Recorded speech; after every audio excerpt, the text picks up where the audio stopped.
everyone. I'm Fatima Jalid, and I work in NIT Srinagar in the Department of Chemical Engineering as an assistant professor. I grew up in Kashmir, surrounded by the beautiful Chinar, the Dal Lake, Jhelum, and all the beautiful hills surrounded us. I am the eldest of three daughters. When I was a kid, my father was a divisional forest officer, and my mother was a mathematics teacher. They both have been very, very hardworking.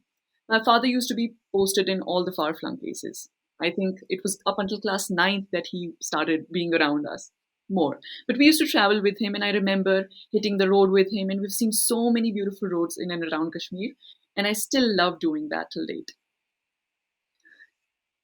And we had a very closely knit family. I'm very close to not just my siblings and parents, but my grandmothers, my cousins, my aunts and uncles. And I have such fond memories of my childhood, of how we used to play different games, make different houses out of anything basically. So it was quite a wonderful childhood that I've had. My alma mater is Presentation Convent High School, which was by the banks of Jhelum River. I have very, very fond memories of my school as well. I made the best of friends over there at school. Now, at school, for me, studies were more about fun. I really loved learning, I loved understanding different things. Maybe it was because it came from my mother. She, being a mathematics teacher, she used to make every complex thing so simple for all of us. So I really loved understanding things and reading and basically understanding new concepts. It was like I was a scientist on to unlocking different things and making new discoveries. That's what childhood learning was more about. My mother was a great teacher, still is a great teacher. Sometimes we bump into her students and they have the best of things to say about her. Hoping my students will also have similar things to say about me. Um, at school, as I said, I loved learning and it was more about unraveling new things for me. About learning, I realized it even in school and more so on the journey onwards, that it's about understanding is about making a complex thing simple. And in that simplicity of that answer that you find, that's what makes it so beautiful. So I loved geography in school. Then it transitioned to physics. I've loved geography and physics, and I wanted to be a geophysicist as a kid. And I used to have that written over all my novels. I wanted that. I'm Fatima, the geophysicist. Anyway, so those transitions you make. And I used to read a lot of novels in school.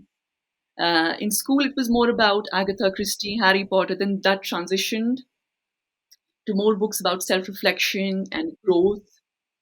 I also used to play a lot of basketball in school, and I loved photography. I still love photography. And I envisioned myself as a photographer as well. So that was about school. And I think maybe writer also. So many dreams. Kids have so many dreams.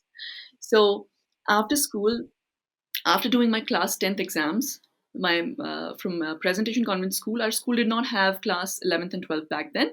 So I got admission into TPS Srinagar, wherein I did my class 11th and 12th boards. Over there also I made some wonderful connections, and all of those friends of mine from school, both the schools, I still have them. That's something beautiful. And then after finishing my 12th boards from DPS Srinagar, I got admission in NIT Srinagar. We gave the AIEEE exam. I got admission in the Department of Chemical Engineering itself at NIT Srinagar. Well, that was about my childhood. So I remember my father was posted in Kupwara, I think it was. I'm not exactly sure. It's like one of my earliest memories. So there were two incidents basically. So since our school and our everything, our base was Srinagar. So if my dad had to go, some days, sometimes we used to accompany him, be it weekends or something, when my mom was also free. So this time it was just me and my father, and I remember he took me to Kupwara. I think it was Kupwara. I'm not sure, but it was so beautiful, and we stayed there uh, in some hut or something. It was by some river, a waterfall. I remember all of that very clearly. And it was such an enriching experience. And I remember my dad and we bought some trees. And then when we came back to our home over here, we sowed those trees. And even right now we have four of these trees in our old home. They're so tall now. And when I look at them, I'm like, wow, they're as old as me. And we've been planting them. My mother still is a lot. My father and my mother both are a lot into planting. And my mom is like setting up a nursery kind of a thing.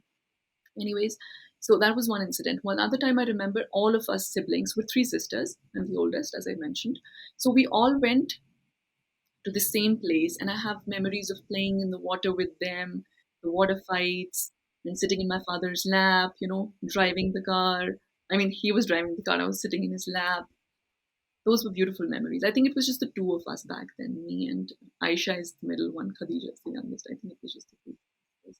And I have memories of going out with my parents. We used to travel by car a lot. So even if we used to go to Delhi, we used to go in the car. Chandigarh was like our favorite place. We've been there so, like, not so many times, but it was like once in 3 years we used to go. But we used to go to Chandigarh a lot in the car itself. So those rides I remember clearly. Reaching Jammu, then reaching that place was started from M. I don't remember clearly the name, but I remember. Then it was just after you cross Jammu and you go into Punjab, I think. Then I remember taking routes connecting Udhampur and that tip of Punjab or something like that. I remember those roads. Those journeys were just amazing. I mean, they constitute like one of my early, core memories kind of a thing. So we used to travel, and I really loved traveling. I remember then we used to reach Ludhiana, and after Ludhiana, we went on and reaching different places, and even Srinagar. My dad, I mean, I know so many roads because he's taken us to so many places, even roads which you don't know just exist like around the corner, but you don't know about them. So really, I love maybe just driving around and doing photography because you see so many beautiful things and you're left in awe, like wow. So, it's like when you read science books in science, you are basically, for instance, they give you a concept, and to understand that concept, you have to think hard. You have to ponder a lot on all of those things. And once you unravel the meaning, that's what I was saying. The simplicity of the answer is what makes it beautiful. But you have to go through a lot of complexities to understand that. So my mom really had that art of making a complex thing very simple for us. So that helped me, have that develop that mindset maybe of untying and unknotting and making some difficult thing a little simpler. And basically, it was such a joyful activity. It gave me a lot of contentment. I think I have an incident from school basically. So when it was in class ninth, basically before class ninth, it was more about geography, and geography was associated with my love for nature, I think, and traveling and different countries. As kids, you're like, oh wow, I want to travel, go there, and this. Even now, so this particular incident, I was in class ninth, I think, and I was getting interested in physics and I was very good at chemistry.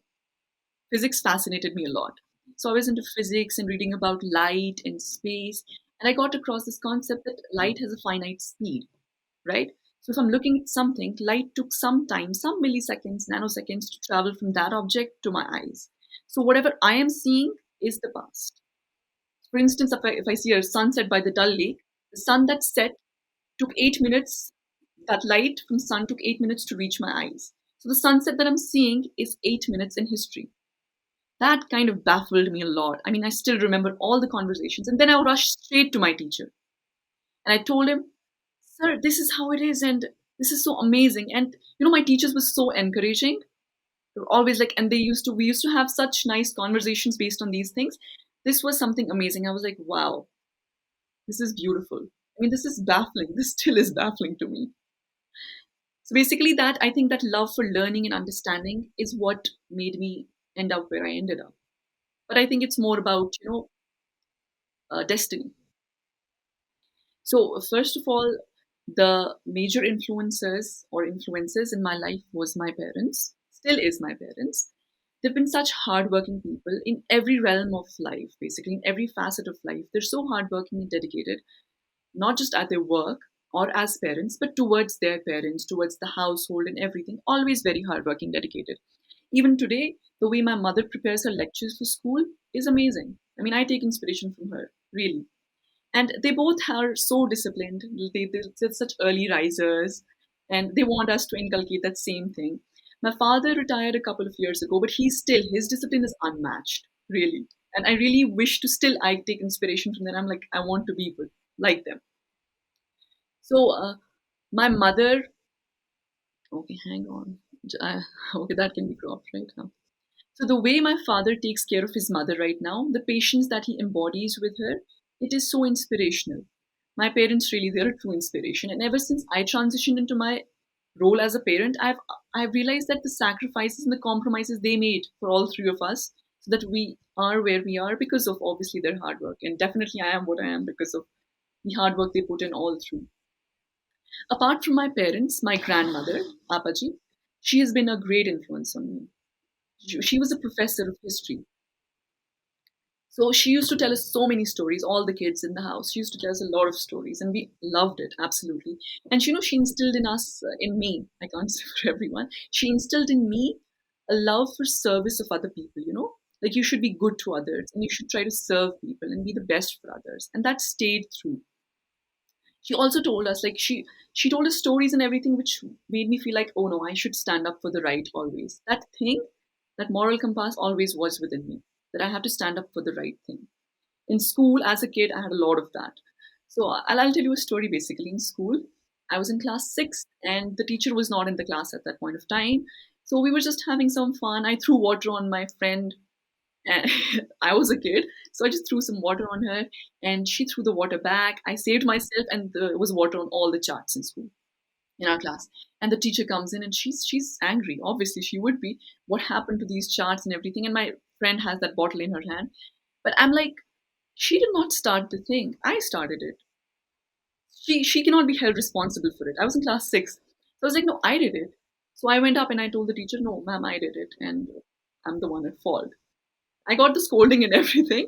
So, but I had that thing. I don't mean to say that I always stood up for the right thing, but the moral compass ticked off a lot. I was conscious about my actions and everything in school. And in school also, I had such wonderful, amazing teachers. They also helped shape me the way I am. I still remember them, and I even met them lately. It was Jalil sir, Mansoor sir, Chitra ma'am, Sabya ma'am, Deera ma'am, Survi ma'am, all these teachers, and all of them basically. A huge thanks to all of them. I am where I am with their help. So these were the primary influences in my life when I was a kid, up until school. She studied in AMU. So imagine like my grandmother. She studied in AMU. That time she had to go to the Aligarh Muslim University, traveling from Srinagar. So I mean, that's what I was saying. Women emancipation was a part of.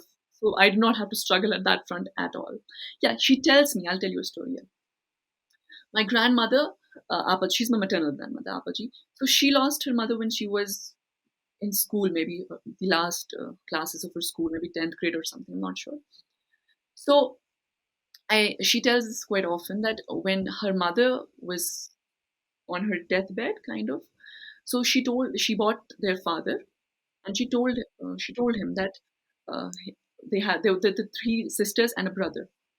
So she told him that please educate my daughters. Obviously, he himself was very progressive, my great grandfather. So he told her that please educate my daughters and make sure they're well educated. That's what your focus should be. So having that thought, that ideology back then was something phenomenal, I think. So then all of them were really well read, and she went to AMU to get her master's in history. Then she came back and became a professor over here. She used to teach in women's college. Okay, I'll tell you how I got into the field of chemistry and how all of that unraveled. How I got interested into research also. But research just happened by maybe, destiny. I never planned for research. I never wanted to do a PhD. All of those things were never in my mind. But yeah, I enjoyed studying. So reading paper, I enjoyed that activity. It was very satisfying to me to understand new things, and I enjoyed studying. It was like unraveling new theories and stuff for me. So I'll just go on to my journey into chemistry and chemical engineering. So after I did my 12 board exams, I got selected in the Department of Chemical Engineering in IIT Srinagar. I gave that AIEEE exam and I got selected there. And I started off my BTech. Back in school, I was excellent at chemistry. I was very good at chemistry. And then I also was fascinated by physics. So in chemical engineering, I had to study chemistry, but it's not just chemistry as one may think. It was chemistry, mixture of chemistry, a lot of physics and mathematics governing all of that. So I remember the first research based or chemistry based assignment that I did was in the third semester. Our teacher gave us a paper reading assignment. So I had to read a paper on how coconut shell, not coconut shell, yeah, coconut shell. How can you make activated carbon from coconut shell? That was the reading assignment we were given. So I read that paper, And that entire activity was so fulfilling to me because you had to understand how the entire process is done and how you increase the surface area of coconut shell just by mere steps. So I enjoyed it. It was like I said, like I felt like a scientist who was discovering new things about the world and everything. So after that, my BTech final year project. In that also, I had the topic was to make activated carbon from walnut shells and almond shells, which are present over here in Kashmir. So we did that. We did rigorous experiments, me and my team, but we were meeting repeated failure in all our experiments. So I read a lot of papers and I saw like what is missing, what are we doing wrong, or whatever. Did not have it in mind that I'm doing something wrong. I had in mind that I'm doing something great, and something is wrong with the walnut shell that we had. We had to increase the surface area. So I read a number of papers, and then eventually I figured out that how walnut shell, how you make activated carbon out of walnut shell is that you first of all crush it down. It's a simple process. Crush it, then you activate it with an activating agent. Zinc chloride was in our case. Then you carbonize it. Then you wash it, and then you get the activated carbon. What we were doing is continuously we were missing that washing step. So we did so many experiments. Our surface areas were so poor. And finally, when we washed, it was like, oh wow, that because we got a wonderful surface area, and we were like so happy that we finally finished our BTech project. That was also my exposure to learning and growing and making mistakes and enjoying research, basically research into chemistry and chemical engineering. And I also remember in the final semester, I had a seminar on computational fluid dynamics, and I was the seminar. I had to prepare a lot about it, and I was so into it. I loved reading about it and understanding about it. Basically, I think my venture into research and everything boils down to this thing. I enjoyed reading. I really loved understanding and reading things. So I enjoyed giving that seminar also. It was like I was teaching a class, that was the first time I was teaching an audience, my own class. So in the final year of my BTech, I gave this GATE examination and I got selected for MTech programs, MTech in Chemical Engineering at IIT Delhi and IIT Roorkee. And finally, after I graduated as a valedictorian in NIT Srinagar. So after taking that gold medal, I went to IIT Delhi for my MTech in chemical engineering. That was in July 2015.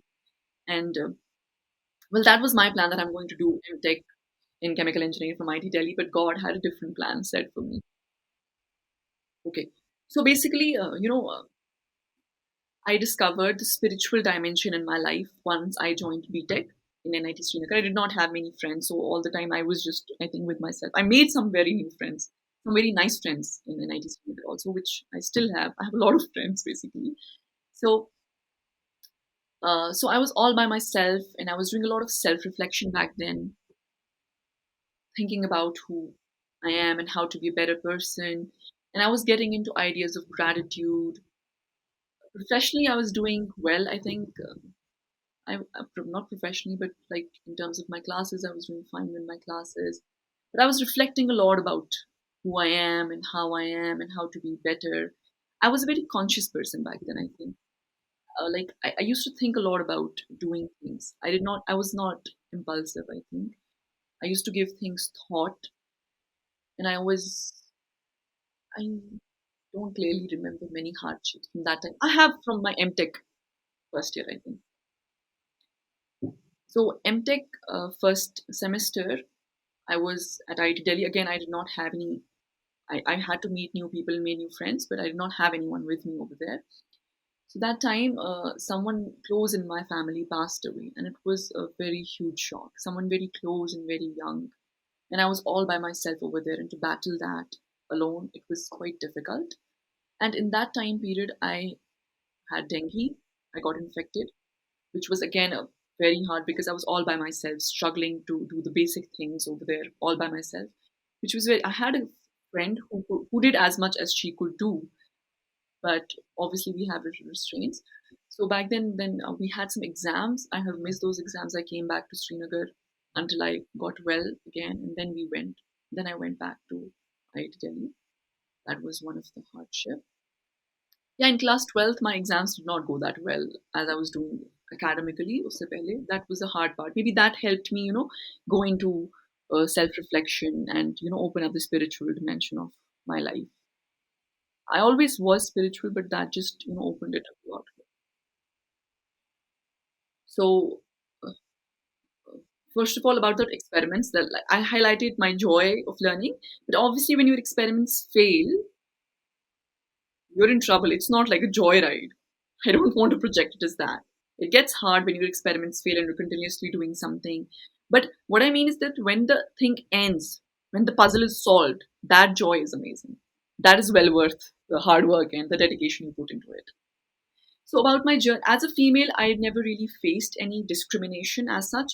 However, when I transitioned into my role as a mother, I realized that there is such lack of understanding in workplaces. Wait, let me just tell you. I really feel that there should be more conversation. I feel that there should be more conversations focused on the hardships women face in a place, in a workspace. And for that, women have to come forward and be a part of those conversations. For instance, after becoming a mother, I realized that people need to understand different things like maternity breaks, flexible work hours, nursing breaks, which is a part of all the leaves and it's a part of the rules, you know, but they're not implemented as they should be. And there has to be, there has to be a, what is it called? Childcare facility in an institute or in any workplace, basically, so that the mother can actually be sure that her child, her baby is fine and she can put in more hard work, she can be more focused towards her work. I think that is lacking in our community. I mean, if we go outside anywhere, they have such wonderful facilities for women who just become mothers, young mothers, so that they can focus pretty good at work. Now we, with the onset of COVID and everything, people did get to work from home, and that door has opened up. Obviously, not in academics, but that door has opened up, which is a wonderful thing because people can get to set flexible work hours, and it is a possibility for some people over there. I think for all of this to be implemented, all these rules are out there, but implementation is slightly lacking. There have to be people who are women who are undergoing these transitions out there in positions of power or in committees who are basically instituting these things. They have to be out there speaking for their rights. And the other person, the other gender, and the other people in the workspace have to understand that if the government is accommodating these things, if there are rules out there, it means that they definitely need it. Rules are not just, ऐसे ही नहीं है कुछ भी. Obviously, there must be something behind it. Some reason that they're given nursing breaks, or some reason they have childcare leave, or anything of that sort, basically. I think in that front, women should be there. And I think I would like to play my part in my institute to be able to make that pathway for women who may undergo these transitions so that and there should be sensitization programs amongst all the co-workers, all the stakeholders, that they understand that okay, if they're going through this transition, this is how we should be. We have to understand this thing. I'm not saying that women don't have to work. Please, I mean, you can cut this part, but that's not definitely what I'm saying. I'm saying that you have to make the work environment such that the women can feel that they can work their best and give their best to it. And I think women are designed, they're like, no one can multitask as much as women can do. They're accomplishing everything in every realm. They're the ones who are doing it. Okay. So, how I'm making a difference in paying it forward, basically. So, teaching, I think, in teaching, you're always making a difference because you get to address a crowd, young minds, and you get to shape them and help them understand different things. So as a teacher, I believe that it's not just your student learning, but you're also learning. When I teach a class, it's like a dialogue between them and me. It's like an exchange of knowledge between them and me. We have wonderful discussions at times, and I get to learn so much from them every time. Every time I have a discussion with them, I learn just as much as they. So we're all learning basically. So as a teacher, I think I'm always growing. I haven't mentioned about my professional journey, which I will get to later, but I'll just tell you. I'll just tell you. I have been the youngest faculty in the Department of Chemical Engineering at NIT Srinagar. So I've always been very approachable for students. So they have come up to me for problems with academics, social life, their emotions and everything. And I've always tried to be there for them. I've tried to connect my students with the right kind of people, be it in their academics or for other things. I've helped them connect with the right kind of people so that they can solve their problems. So I've tried to be there to solve their problems. My students, I have helped some students fetch some nice internships at some premier institutes in India. I've helped them with their applications abroad. I've tried to motivate them towards research because, as I said, the love of learning and unraveling. So I've tried to imbibe them with those same things which I've had. But I think as a teacher, I am the one who should be grateful. And I am grateful that I get that opportunity to address these people, to address these young minds, and to be a part of their lives in any positive way. And even if I make a fraction, a minutest change in anyone's life, that is something I consider that it's like I'm grateful for it if I get that opportunity. And as a teacher, it's such a fulfilling job. It's so rewarding. I remember in 2019, my students, there was a batch. I have been kind of a strict teacher, so I was very strict with them. This batch of 20, they passed out in 2019. So once they left, I thought they would, there's no chance they would ever like me. Um, I think I would want to crop that part, but I'm just saying, I'm just telling that to you. But I want that story in there. So they sent me a package, and I get a postman is coming to my door, and it's like, this is your package. And I unfold it, and there's a trophy inside. Thank you for being the most dedicated teacher. And I was so happy. I had no idea because I thought I'm strict and everything, but I was so happy that I was able to teach them, and they still, they understood that my dedication or my hard work towards them, and they understood whatever I taught them. That I find that a very very huge compliment in itself. And this time, I was in a maternity break, as I just mentioned. So this time, I got a lot of emails on Teachers' Day, and one particular email was, uh, let me read it out. To the teacher who knows the magic tricks to make every difficult chapter look so simple. Happy Teachers' Day. And I was like, I did not remember this person's name. Then I obviously searched, and I was like, wow, this is so sweet and this is so heartwarming. Because then you realize the kind of impact you have on people. Like, I remember my teachers. I've seen my mother, like many times we've met her students, and they have such nice things to say about her. So, as a teacher, if you try to be better every day, I'm not saying I'm perfect by all of this, we're all work in progress. So, but you get to admire people, you get to basically inspire people. And that is a very good position to be in. How am I living a sustainable life? I think, let me just answer that question. What's my tip for a sustainable life? Because I cannot really vouch for the fact that if I'm trying to live a sustainable life, but I cannot really guarantee that I am living a sustainable life. But my tip for having a sustainable lifestyle is minimalism, I think. Basically, with everything just a click away, every purchase just a click away, we have gotten into this autopilot mode. Jo dikha, we just click and we just purchase it. So whatever you see out there, you just want to get it, as long as you have obviously the resources to. But that has made us into, more of like we're not that conscious about everything. We've lost that consciousness, because whatever we see out there, we're just getting things. We're not thinking about the clutter it creates, and it creates a lot of clutter. And the more clutter you have in your official space, your home, anywhere basically, the harder it is for you to think properly. You won't be at peace basically, because there's just things, things, things everywhere. So I think minimalism is the way through. You have to be conscious about what you're getting, how you're getting those things. Basically, even the source, like you should try to move towards more organic ways of living, of food, lifestyle, all of those things. We should try to save electricity and all the resources that we have. We should use them carefully. I think with minimalism, it's like because of these purchases, we're really into this thing, and we think that we need everything when we don't, because life went on pretty better, I think, than our lives, because we're just involved in things. Our lives are revolving around these things that we're getting, and we're thinking we have a better life. But I think we're just getting things to take care of things, with forgetting ourselves in the process. Well, what I have learned is that if you work hard, things will come to you, but you have to make sure that you're dedicated and you're working hard towards your goals. You have to be focused also, I think. All of these things take you forward, even if it does not seem that abhi ho jayega, or it's somewhere in, even if it feels like it's somewhere far in future, but it will come to you. You just have to be true to what you're doing.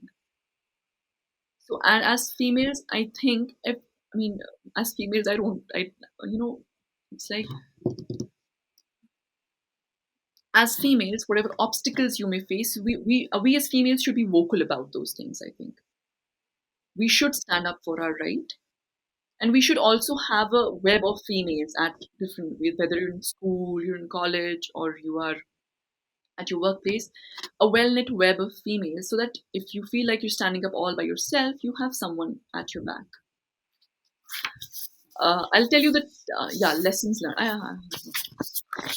You know, I had an uncle who told me that he actually sat me down and he told me one sentence. He was like, Fatima, give yourself the gift of time and patience. Time and patience, okay? Give yourself that gift. We don't give ourselves that gift. We may give that gift to everyone else but ourselves. Because I think people are just maybe the program to be tough on yourself, on one's own self. So he told me this thing, but I've come to realize that this thing is applicable in every realm of life. Even if you're doing research, if you give yourself that gift of time and take it slow and patient with yourself, if you're making a mistake, you can go back and correct it. It's okay. Nothing is like done and you cannot change it. So I think we need to be more merciful towards ourselves in that sense by giving ourselves that gift of time and patience. And also, my supervisor used to say, Al haraka wal baraka. Basically, there is blessing in work. So if you're working, if you're doing something, it will be blessed. You just don't have to, waste time and just, the time should be treasured. I think my parents have treasured time a lot, and I see it even now. They treasure time a lot. They respect time. They know it's a finite thing. So you have to, not waste any time. And the mantra for life or the tip for life, not that I follow it every time, but I try to stick to it. If you there is this verse from the Quran. It goes like this: If you're grateful, I will give you more. If you're grateful, I will give you more. So the thing is that gratitude, when you build that outset of gratitude, you you know things will be all blossoms for you, because you will be able to see light where there's just darkness, because that's how you program yourself to be, basically. So the thing is that there was an activity I did when I was back in college, which was writing down 5 things I'm grateful for every day before sleeping. So I did this for a month or so. And you know what? I realized a change in myself, in my mindset. Before, whenever for that 1 month, I wrote down things I'm grateful for, and by the end of that month or 2 months, whatever it was, I saw that every day when I was doing things, I was trying to find things I'm grateful for. So having gratitude in life makes life much more peaceful and stable. And the attitude of gratitude blesses your life, truly, because you begin to see good things everywhere. The negative approach, the negativity comes out of your life, and positive reaffirmations, all of that helps instill good things in life. Right now, it's my children. They're the one who waking me up every morning. I have 2 daughters. The elder one is 2.5, and the younger one is 6 months old. So I think I'm pretty much drowning in motherhood right now. Well, I had to share about my professional journey, I think. Yeah. It was the first time I started earning. I got a stipend, which was an amazing feeling. And I loved the coursework there. I loved all the courses, particularly courses taught by Professor Buwa and Professor Roy. I enjoyed those classes thoroughly. Now, during this time, while I was at IIT Delhi, NIT Srinagar floated an advertisement. It was a nationwide call for recruiting trainee teachers. So the trainee teacher scheme was something other NITs were already implementing this scheme. The trainee teacher scheme was this, that whosoever gets recruited in this will become a trainee teacher in that institute. So, and will have to do simultaneous PhD from in NIT Srinagar. We had to do it from IIT Delhi itself. So I was already at IIT Delhi, and so I signed up for this and I gave the interview, and then I got the offer letter, which was quite amazing. But I was in a little bit of confusion back then. I was indecisive because I was already at IIT Delhi doing my MTech. So I was like, which path should I choose? So I did this prayer called Istikhara, where you basically ask God for help, like whichever direction I'm choosing, I'm confused, help me please. And PhD was never in my mind ever before that. So that scheme exposed me to the fact that yes, I can do PhD. But that scheme did not just have PhD, I had to also teach. So that was kind of difficult, which I'll get to. So, so I started off my So I did this istikhara prayer, and after that, I signed up I accepted the offer and I signed up to become a training faculty in the Department of Chemical Engineering at NIT Srinagar. Now, that entailed that I also had to do my PhD from IIT Delhi. So from January 2020, I started, not 2020, sorry, January 2016, I went on this journey. So that was the start of my research career as well as my PhD and my teaching. So everything basically started off in January 2016. I enrolled under Professor Ali Haider for my PhD program. So in my PhD, as a trainee teacher, I had to not just do my PhD, but I also had to take full teaching load at my institute in NIT Srinagar. So, to be honest, yeah, I would like this part to be after the istikara part, the prayer part. I can link my entire life around that prayer and how other prayers were linked to that one prayer, designing my life as it is today. After I accepted the offer at NIT Srinagar for this trainee teacher, I started doing my PhD under Professor Heather. REC Lab is where I learned everything about research. So that was Professor Heather's lab.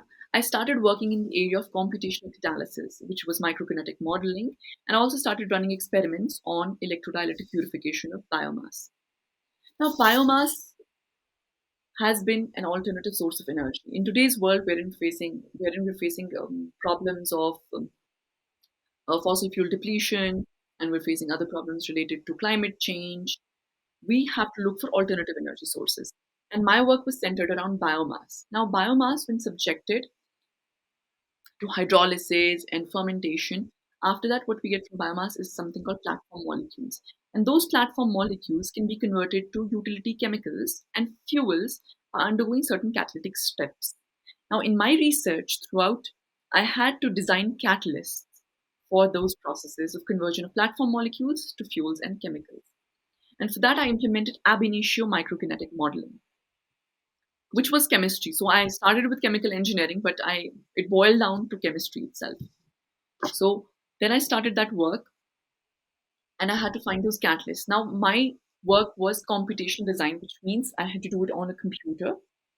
And the thing about my research was that you could basically skip steps of extensive high throughput experiments, the testing, the fabrication of catalyst, and just come up with the most active and selective catalyst for any process by means of just computational analysis. And we also combined it with machine learning techniques to come down to these most active and selective catalysts for different processes. We worked on hydrodeoxygenation reactions. I worked on CO2 based reduction, biogas reforming, and all of those processes. So, with that knowledge that I gained at IIT Delhi under Professor Heather, I used that to establish my lab, catalysis laboratory at NIT Srinagar, wherein I envisioned to use this biomass and do this preliminary screening using computational methods, and eventually setting up experiments to make some useful chemicals out of biomass. Also, Dal Lake pollution is something we are facing over here in Srinagar. So I would like to shift my focus also on biomass obtained from Dal Lake, all the waste that is in Dal Lake, the weeds, the waste. Get that waste and make something productive out of waste, basically, upscale that waste. And while I was doing all this research at IIT Delhi, I was also teaching, taking full time load at NIT Srinagar, which was which was the difficult part. Should I get to it? With all that I'm saying, it might seem like that I'm saying so much about my life, which makes one feel. But I want to pass on that message that all of this, I think, is a grace of God. It's a gift of God, and I'm infinitely grateful to Him for everything that I have. And it's a humbling experience. I in no way want to project myself as somebody wow. It's somebody normal, and everyone can be there. Okay, so I'll talk about my challenges. Yeah. So as a trainee faculty in the Department of Chemical Engineering. Okay. The challenges that I faced in my professional career were was that I was a trainee faculty in the Department of Chemical Engineering here at Srinagar. So I had to shuffle between a lot of roles. I was not just doing my PhD at IIT Delhi. I was also teaching courses. I was mentoring students. I was taking up administrative workload in the department. So I was shuttling between all of these duties and trying to do my best to do justice to each one of them. So it was a lot of workload. It was hard. I think it has changed me as a person also. All of that, it becomes stressful, but thank God, with help of right kind of people, I was able to get through this. A particularly difficult time during my PhD was my thesis submission. So I gave my synopsis, which is like a pre PhD seminar. I gave that in Feb 2019, and I was supposed to submit my thesis in 9 months. However, I could not meet that deadline. I got married in between, and there were a lot of things I could not meet that deadline. So, but I was unable to go to IIT Delhi for research due to some academic work load at NIT Srinagar. The thing about my PhD was that I had to go in winter months to IIT Delhi, do my research, because that those were the only months we got of focused research. Other times I had to do all the other duties and do my research as well. So those were the only focused months I got, and I had a lot of projects running along, but I wasn't able to bring them to completion because I wasn't able to give them a focused attention. So in January 2020, right before COVID, I went to IIT Delhi. I got an extension in my thesis submission, and I started working very hard on all of those projects. And to be honest, Professor Heather and his help, he used to set up so many meetings with me. He used to set up meetings sometimes very early in the morning so that he could give time to me. The discussions that I've had with him, his scholarly inputs, his writings, and he helping me write, that's what helped me submit the thesis in time. I think the deadline was Feb end, and I did like 4 days before the deadline. And then I defended my thesis in July 2020. Well, all thanks to him and his unwavering support. It would definitely not have been possible without his help. Uh, I want to bring a change, like something that people can see. With research, it's like you're working on a very small scale, and all those small things combine together, and then there is a huge change. So I'm hoping that, for instance, I said that the Dull Lake problem, I want to actually make a change there. I want to set up something which I've started working on. I want to set up processes in place which help me clean that biomass first of all, and then convert it into resourceful chemicals. Basically, something you can see and quantify. As someone who is giving back to the place I come from, time is a treasure, and you should invest it in yourself in any facet of your life, be it professional, spiritual, emotional. You should give yourself time, and you should not waste time. I had a dream when I was not a dream. Inshallah, I hope I do go there somewhere. But when I was in school, I was fascinated by Egypt. I really wanted to go to Egypt. Egypt was my country. Egypt, not in Egypt though. Yeah, yeah. I want to pursue writing. I hope I do someday. So during the course of my PhD, Professor Heather has been a mentor all through. He was a teacher in true sense of the word. He taught me a lot about science as well as life.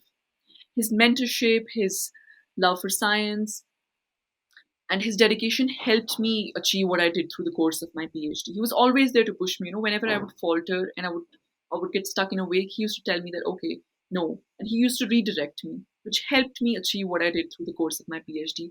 I got some really nice publications, and it was with his help and with his mentorship that I was able to get to there. And also in my lab, in REC lab, we had a postdoctoral researcher, Dr. Imtiaz Alam. He was there to inspire me always. So he's always shown me and made me realize my potentialities, which still is a great thing. Uh, as I said, the quote that I live by and I try to embody is, "If you're grateful, I will give you more." That's what I try to incorporate in my life, and I want to mention that. The book, my go-to book is Beautiful Names of God.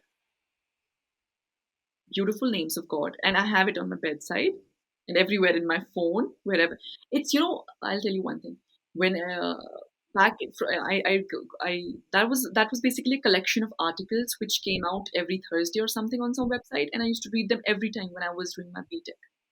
And then I collated all of them, and then I made printed a small book out for myself, just that collection of articles. Then I used to give it to any of my friends. If I felt that someone is in trouble, someone is going through an emotional low, I used to give that book to them. Then finally, the author came up with the book during COVID. So the author is Janan Yusuf, and I actually named my daughter after her because I am so in awe of that book. My eldest daughter's name is Laila Janan. So Janan comes from the author of the book. So basically, it's about how you can incorporate different names of God in your life, and how you can get energy from that, and how you can be positive about it. Basically, we all face hardships, but what the test is that how you get through it. You should not lose your composure while you're in it. We all are tested in different ways. We all face hardships, but that is the real test, how you come through it. And that book has really helped me so much, a lot more. It still does. I still give it to people whenever I see someone is having a hard time.